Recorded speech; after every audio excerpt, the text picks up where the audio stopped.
way that you said it, because I said, all right, it's kind of the third wide receiver because Marvin Mims is there, but you said, wait up, Marvin's more of that slot guy, so there's still an open spot as, if you want to get technical, wide receiver 2, because he's just opposite of Courtland Sutton. And I asked you, is that Pat Bryant? Is it Troy Franklin? Is it Devaughn Vele? Mm-hmm. And who's the leader in the clubhouse there? I feel like the default answer is Pat Bryant, because he's just so hot right now.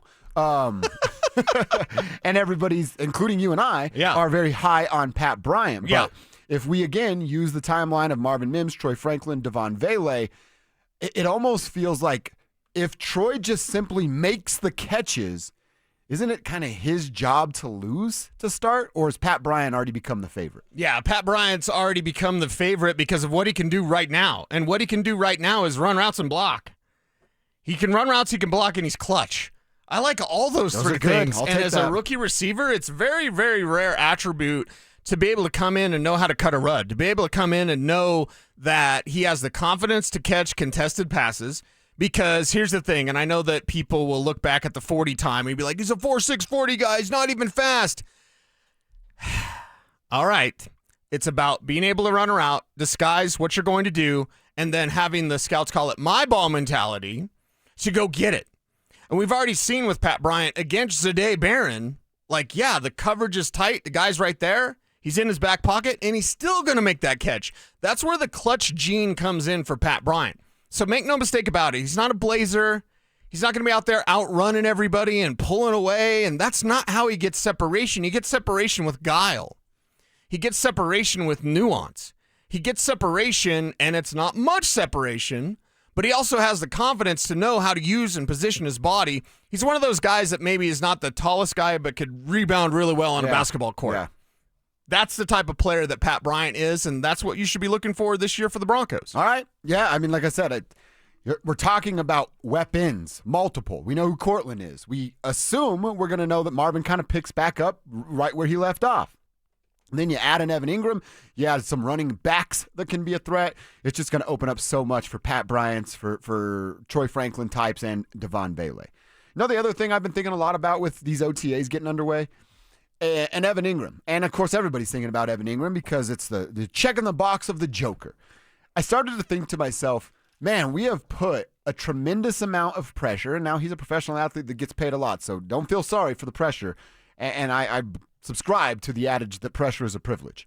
But I'm starting to think about Evan Ingram in this Joker role and him being able to live up to the hype that is that Joker role. Okay. And then I thought to myself, well, let's describe and define what that hype is. So I'm looking at Jimmy Graham's numbers right in front of me right now. Uh-oh. His first 5 seasons were in New Orleans, obviously. Yeah. He's younger, not established, and Evan Ingram has a little bit of that. His first year wasn't great. He was still kind of unknown. He only had 31 catches for 356 yards, and former Denver Broncos tight ends would die to have those numbers. But then you go to his final 4, which ultimately got him that giant payday. And now 2 of these seasons, I'm like, that's kind of crazy to expect from Evan Ingram. Like his second year in the league, when he had 99 catches, 1,300 yards, and 11 touchdowns. Or how about his 4th year in the league, when he had 86 catches, 1,200 yards, and 16 freaking touchdowns. Do I expect Evan Ingram to ever get to those numbers? I really don't. That's a huge, you're a top pass catcher, not a top tight end. Right. You're a top pass catcher with those kind of numbers. But Cecil, am I crazy to look at his 5th and final year in New Orleans, but 4th of being a full-time starter? Okay. Of 85 catches, 889 yards, and 10 touchdowns? Is that crazy? Because that seems realistic to me. Like Kev, you need to lower your expectations. Really? Mm-hmm. Lowered expectations. Well, we have to talk about where Jimmy Graham played. And this is why he wanted wide receiver money. Good call, dude. When they franchise tag him, and they franchise tag him as a tight end, poor Jimmy Graham's like, I play the slot. Yeah. There's not going to play the slot. Good call. Marvin Mims is going to play the slot. Or one of these other receivers. Troy Franklin can play in the slot. There's the largest difference. With Evan Ingram, he's going to play more of a traditional tight end. He is going to be the Joker, and Sean Payton's going to use him for Joker purposes. But also at the same time, who would you rather have on the field as a slot option, Evan Ingram or Marvin Mims? Give me Marv. And I can have Evan and Marv on the field edge at the same time. So Isn't that what you would kind of appreciate a little bit more, having both of those weapons out there? So my projections for Evan Ingram this year, and they're available at Football Guys if you ever want to see what I project a player. 69 catches. Nice. 651 yards, 4 touchdowns. 651 for 4 touchdowns. Yeah. So are you disappointed if I tell you, no one's ever disappointed in the number 69, but if I told you 69, 651, and 4, do you kind of go, oh. Yeah, I do. Really? I do. Really? Uh-huh. Why? Because the 4 is too low. Everything else I'm okay with. Okay. 69 for 651 at the tight end position. Are you kidding me? We're beggars. Beggars can't be choosers when it comes to this group. Right. But the 4 touchdowns, that's maybe I'm being unrealistic, but I think that conversation starts at like 7 or 8. Wow. Yeah. Whoa. I don't want to do a coffee bet with you because he's not getting 7 touchdowns this year. Let me go over this number because I was like, all right, if Jimmy Graham's numbers are too high, and when I went over his second and third years, I'm like, yeah, he's not doing that. That's just too high. Jeremy Shockey's another name that's been brought up with Sean Payton and the Joker role. And actually, this might fit better. Evan Ingram's 30, right? 30 years old. Jeremy Shockey didn't get to New Orleans until he was 29 and then 30. He's a little older. And check out Jeremy's numbers in Sean Payton's Joker role. This fits your narrative really well. 48 catches, 569 yards, and 3 touchdowns. His second year as the Joker in NOLA, 41 catches, 408 yards, and 3 touchdowns. Okay. He's kind of fitting exactly kind of what you laid out. That's what Jeremy Shockey does at the same age as Evan Ingram in his, Joker role with Sean Payton. I think we should push for 65 to 70 catches, 700 yards, and 3-4 touchdowns. In the 3 seasons, Evan Ingram has had over 100 targets 3 times. That's a lot of targets. For a tight end, that's a lot of targets. He had 115 targets as a rookie. He had 109 targets in 2020. He had 143 targets just 2 years ago. Damn. The year that he had 143 targets, 4 touchdowns. The year that he had 109 targets, 1 touchdown. The rookie year, when he had 115 targets, he had 6 touchdowns. 6 is the most touchdowns he's ever scored in a season. Huh. So I got to lower my number. You got to lower your number. Yeah, that's why I wasn't going to do a coffee bet with you. Thanks, dude. You could have totally got me over right there. Well, you're going to get a coffee from me tomorrow when the Knicks choke again. But, I think that we need to be excited about Evan Ingram. We need to be looking forward to Evan Ingram, but also knowing that Pat Bryant, Marvin Mims, Courtland Sutton's going to get his, hopefully breaking some tackles now. RJ Harvey might have, if the number is 69 for Evan Ingram, Harvey might have 75. You know what I mean? Yeah. So there's only one football to go around. And if we slice up this pie and go, Court's going to catch about 80, Evan Ingram's going to catch about 70, well, then RJ Harvey's going to catch like 70, and then Pat Bryant will catch 40, and Marvin Mims will catch 40. Like, all of a sudden, we're running out of footballs. Yeah, true. You know what I mean? That's adding up real quick. I think the way it adds up and the danger element here, and I would love to be wrong about the touchdowns, because imagine this. Imagine if he doesn't get 69. This would be a sad day. Mm-hmm. But imagine if he doesn't get that and he gets 45, but he's got 8 touchdowns. That, my friend, could be something. I'm getting chills just talking about it, because it's about when you're within striking distance, who are your best options? Pat Bryant. Pat Bryant could lead this team in touchdowns this year, as crazy as that seems. I still think Sutton's a great red zone option. Sutton's a great red zone option. Throw it up there and let the big man go get it. And, yeah, Evan Ingram as well. So I think when you get to pay dirt, and all apologies to Phil, I'll argue with him about this sometime. But when Phil's like, they're going to run the hell out of the ball. Yeah, nah. I think we'd all love that. Yeah. I also think we all know who Sean Payton is at this point. Exactly. The dude had to write himself a reminder and still failed. So why would anybody give him benefit of the doubt to run the football? Right. That's not going to happen. The glaring hole, I didn't get to talk about the glaring hole on this roster. What is it? It's the running back not named RJ Harvey. So it's a huge hole. It's Audric Estime. Audric Estime's a hole. Sorry. It's the counter to what RJ can do? Yeah, because they're going to be a committee. They're going to use 2 and maybe a little of Gilo if he even makes the team. Just a little. But man alive, we just don't know. Is it Tyler Bidet? Is it Blake Watson? It's not Jaleel McLaughlin. He's not the number 2. It is not. Is it Audric Estime? I mean, that is just a huge concern. If we look at position battles on this team, there might be a guy that's not on this team right now on May 29th that is actually your second leading rusher. Because if Audric Estime fumbles once, if he bobbles a pass, I am calling Nick Chubb right now. I am calling J.K. Dobbins right now. And Dobbins has until, I think it's the middle of June, before that weird tender. The Chargers tendered an unrestricted free agent. Think about that. And I didn't know about this rule, full disclosure, but they did it. We talked about it on the show. The Chargers tendered. I'm confused. So they have his rights if no one else. Starting in the middle of June, they have the right of first refusal, and his number has to start at $3 million. Okay.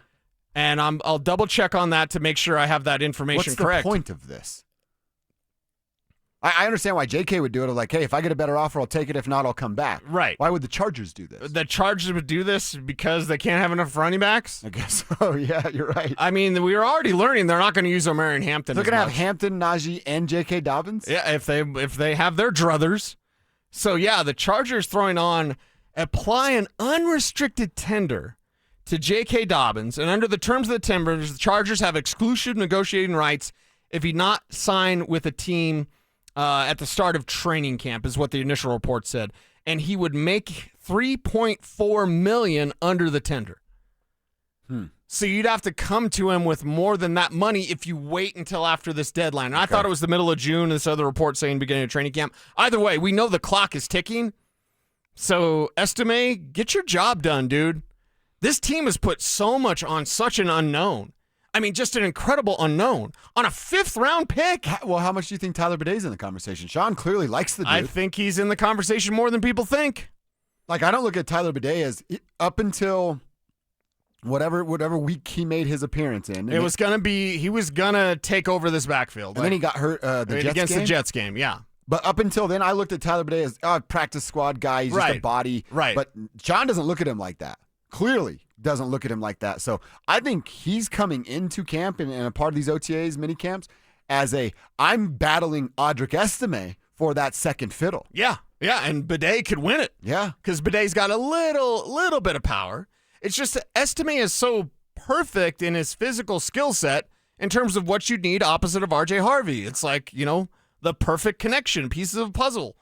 He just fumbles too much and he doesn't run with as much power. Yeah. And he's a 5th-round pick. That's why I'm like, okay, man, I don't feel good trusting a day 3 pick with this responsibility. If he was a 2nd-rounder in his rookie season, like, oh, man, he's kind of, bad. Yeah, but they had a 2nd-rounder and they got him, and then you go, okay, I see it. I see how they're going to try to make it work, and his rookie season sucked or whatever.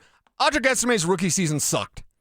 We're only going to tell the truth, and it's not meant to make you feel good. That's right. His rookie season sucked. Unless you're Vic or Ryan, who love Notre Dame because Fighting Irish, like, everyone out there should not be on board with this until he proves himself. Mm-hmm. I'm a big Audric Estime guy because he's nice to me in the locker room, but I'm also frustrated with the fact he gets this opportunity without even earning it. Mm-hmm. And doesn't make the most of it. Exactly. If he proves everybody wrong, good. That's good news for the Broncos. Speaking of Ryan, I've turned into a don't be that guy with him. I still owe him that steak bet. And oh no, I know, no, because that's our don't be that guy. I know. I hate that I am that guy, but it's also some of his fault. The dude's never around. And it's also going to cost you a lot of money. And so I sent him we text pretty regularly, Yeah. He sent you the TNT thing. Yeah, NBA. That's right. Mm-hmm. So we were texting the other day. Actually, he's helped me out with some of rental property stuff. Nice. He knows what he's doing, and I don't. And then at the end, he said, by the way, you still owe me that steak dinner. No. That was like the way he ended it. We should actually play it at some point. I'll have to send it to Kevin. Letting me know that it's not going to cost anything less than about $350. Oh, my God. Wow. Don't make a food bet with an NFL player. I know. I'm such an idiot. Unless he's Jaleel McLaughlin, because he probably gets a salad or whatever. That's exactly right. No, man, I like what you're saying. And I think when we talked about it yesterday, both of us gave names for people we'd watch. You talked about RJ Harvey a little bit. I talked about Marvin Mims. I think that there are questions about Audric Estime's ability to hold on to the football and Tyler Baday's ability to be an impact player week in and week out. And if Tyler can answer that or can be that, I don't know how much room or need there is for an Audric Estime. Yeah, I'm not sure there is. And in fact, people who accuse me of being the Blake Watson guy, guilty as charged. He might be the best back not named RJ Harvey on this roster. He's got an opportunity, and obviously you like the vision. Whatever Sean sold him on. Sean's a seller now.